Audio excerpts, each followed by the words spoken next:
Good. My last question today, I really like this question, is how can I pray for my pastor? Can I just say thank you firstly for asking that question? I don't know who you are, but pastors need prayer. I mean, they really do. I think in every calling there are joys and there are battles, there are warfare that are attached to each calling, but there's something about pastoring which really can break people, can hurt people. I think we really should care for pastors. You know, there's something, a pastor is often so close. For many years I did itinerant ministry and I love it. You fly in, they put you in a hotel, you preach, bam, bam, bam, preach the word, see God move in power, they take you out for a meal, give you a check, take you back to the hotel and you fly to the next place. Everybody loves you. Everybody loved me.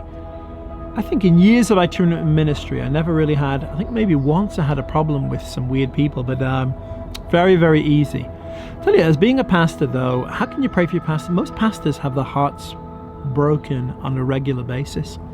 Most pastors, probably your pastor this weekend, you can be in the church and see 100 things right, and he will see the one thing that's going wrong, or the person that's missing, or the person who's got into strife and offense. And how do we pray for our pastors? I would just know there's a lot of warfare going on against your pastor. No, they take a lot of hits. They take a lot of pain. You know, there are pastors committing suicide every week. There are, the amount of people leaving ministry as opposed to coming into it is about a 5-to-1 ratio right now. So we really need to pray. We need to pray for them. We need to pray for their families. We need to pray for protection. I would pray this. I pray for protection over them. I pray for peace for them. I would pray for the relationships as well, obviously the marriages, the wives, the husbands, the children. I would pray as well for pastors to have friends. You know, sometimes it can be really hard for pastors who are ministering to many people to actually simply have friends and people they hang out with, they loosen their girdle with, they're real with. So pray for pastors to have real friendships. I would be praying financially for pastors. I know many, many pastors, and I don't know one who is overpaid. Most pastors, if you would simply Google what the average salary is, are earning a lot less than that amount, and that's usually the normal in ministry, when the Bible actually says pastors are worthy of double honor, speaking of finances. So I would be praying about the finance and asking how you can be part of that solution, how you can help in that place. I would be praying that pastors get rest. You know, it can be really hard for a pastor at times to disconnect from, I got to a place in my life about a year ago where, you know, every day I've got people calling and texting at 6 a.m. and at 11 p.m. at night, and a day off was just simply spent on my laptop working through things and trying not to cancel people, and yeah, that can be 24/7. So I would pray that they would get the rest they need, but again, I'd try to help be part of that, you know, help send your pastor away on vacation. I remember being on a church in Ireland once, and I'm sure I really annoyed the pastor there. I decided I was going to take an offering as a guest speaker, and I sent the pastor away on vacation because I felt God telling me he needed it. So I would pray that they get that rest, that recuperation. Lastly, I'd pray that, again, it's something I'm still learning in my own life leading churches. I think something happens as pastors. So often I am this guy, okay, where in a way there are 3 stages to pastoring. There's kind of crisis management where we're, you know, it's like there's a fire on and we're running around like a fireman with a bucket of water, pouring water on top of somebody's crisis.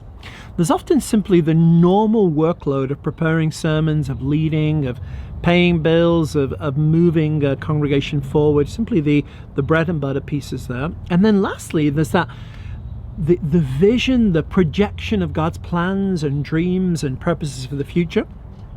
I think so often what happens to most pastors, and frankly this is me still, is that so much of our time gets drawn into the crisis, the problem, the leader who should know better, or dealing with the crisis, that we at times are not putting the time we need to in simply the bread and butter, the blessing, if you will, the preparing sermon, the normal things. At times that middle section can suffer just because there's so much crisis. And then so often what's happened is we're not spending quality time. I would advise every pastor to have at least one day a week where there's nothing on their calendar, no agenda, where they're praying about tomorrow, they're praying about the future, they're hearing from God. Because when we take decisions, future decisions, only based out of crisis, you're going to be we should be living in relation to God's dream and vision and prophetic plans and wisdom, not in relation to a crisis. So I would say pray that your pastor gets the time and the space and the grace he or she needs to really hear from God and move things forward. Hey, lastly, I would be praying, Lord, how can I help? How can I be part of the solution, not part of the problem? And sometimes going and having that the conversation with God, but have that conversation with your pastor as well. Would be a real blessing. Great. Hey guys, thank you again for watching this AMA. This has been quite a long session today, but some good things in there. Hey, check out my YouTube channel. Again, hit the subscribe button down there. Give the bell a long press for 2 or 3 seconds. Give this video a thumbs up, make a comment, share it with your friends, and check out my website, gjm.org. You can sign up for my newsletter there. Lots of great things going on there. Hey, we love you. Thanks for being in relationship. I would appreciate your prayers as well in some of the things I'm doing in this season. Thanks again for following along with this video. Hope to see you soon. Bye for now.